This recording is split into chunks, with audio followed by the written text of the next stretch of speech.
Hey there! Today we're going to do a video on how to measure an animal for taxidermy if you don't have the original measurements. So I don't always have the privilege of getting the whole animal brought to me. It's ideal if I can take the animal before skinning and lay my measuring tape from nose to tail and around the stomach and get the exact carcass measurements. But it doesn't always work that way, especially when dealing with large animals from out of state. So I have a mountain lion that was shipped to me. This hide is already tanned. I did not do the tanning. This came from another tannery. That can be kind of hit or miss because sometimes they're not as stretchy. They don't feel exactly like I'm used to. That's okay. We do what we got to do. I've just got to get some measurements off this so I can select a form and help the client pick out what mannequin will most closely fit their animal. So first thing I like to do is stretch the width of the hide. A very common mistake is to stretch the length out. Certain animals, more so than others, will just let out in the length like crazy. Felines are one of those.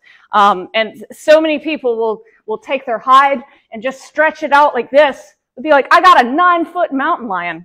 You might, but it's going to look like a wiener dog if we mount that length because the stomach would be very, very small. So you've got to be careful to keep both the measurements proportional. It will stretch out like crazy in length if you let it. So I find by actually focusing on the width of the hide, the circumference right around the largest part of the stomach, that seems to be a lot harder to overstretch. It's not going to look unproportional if you go with the stomach measurement more so than the length.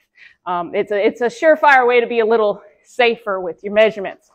So first thing I want to do, though, is make sure that I get all the stretch out of it that I can. I've got this tool here. It's kind of like a carpet puller type tool. On the end has some metal grips and this long piece of wood so that I can push against this. So I'll put my foot right here on the edge of the hide. That's not going to hurt anything. Put this into my shoulder and stretch this out.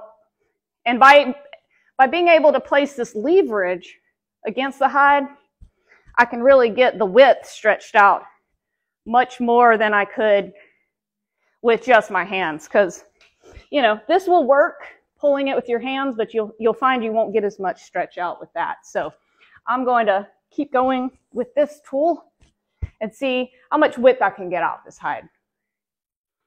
So when I unwrapped the hide earlier before stretching, I was getting about 28 inches on the width. Now, afterwards, I'm getting a pretty comfortable 32.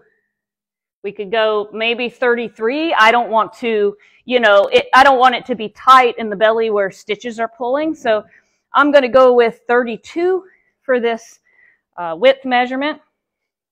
And you may notice this hide is really yellow. That is from possibly the type of sawdust this tannery used. It's not as stretchy as I would like. Not as stretchy as the hides that I use, but we can't all be perfect, can we? And it's, like this is the hide of a bobcat that I've tanned.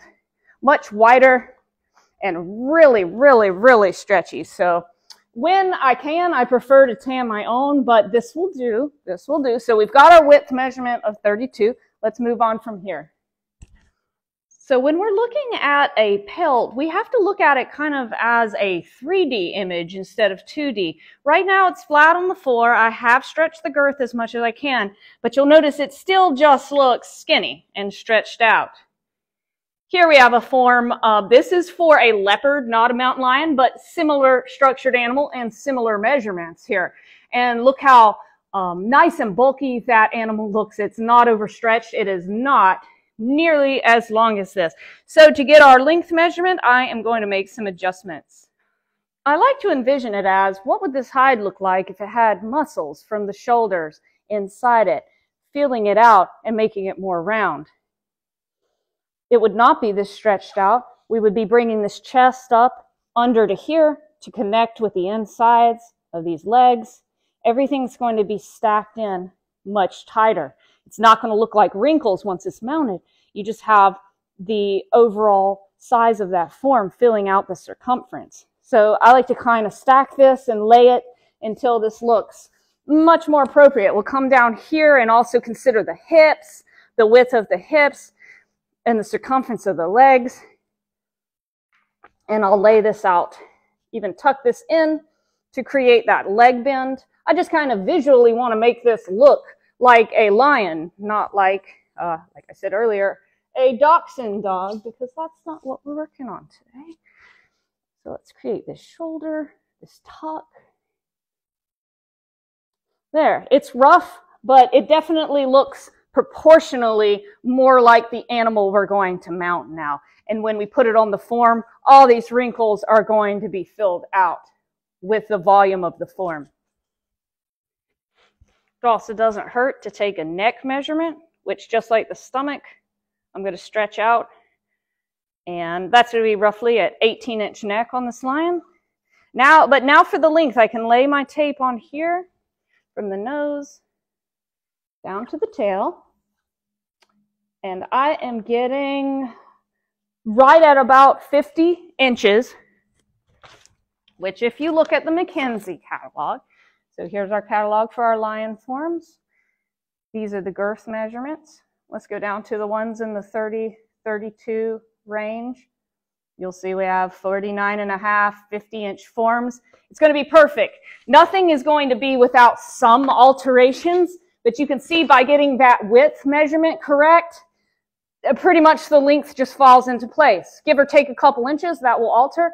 Everything is good. So I hope this video was helpful on how to measure a hide. If we had made the mistake of stretching it out as long as possible, we would have had an 8-foot nose to tail mountain lion, but it's going to have a tiny, tiny tube-like stomach and look really stupid. I've seen it happen before, and you won't find a form with those measurements. And some taxidermists have gone so far as to get a form and make it into that measurement, whittle down the girth, lengthen the body. It is going to look very abnormal. It is going to look like a hot dog. And you might argue, that's the measurements of the hide. Yes, but they can be manipulated. You can stretch it this way, you can stretch it that way. And the length is very prone to overstretching when you've got these wet tanned hides. So focus less on overstretching the length. Get it nice and bulky in the stomach. Consider the muscles of the shoulders and the legs and the stomach that's going to fill out the form. And like I said, I found you just can't go wrong stretching the width of the hide and kind of matching things up from there. But I hope this has been helpful. I try not to be a know-it-all. I'm just trying to help other taxidermists. I've gotten some comments lately like, you don't know what you're talking about, lady, or stop trying to educate us, woman. But I'm just trying to help because I love what I do. And back when I first got started, maybe I measured some things wrong. You know, you don't know until you know. So I look forward to mounting this awesome mountain lion. And I hope everybody has a great day.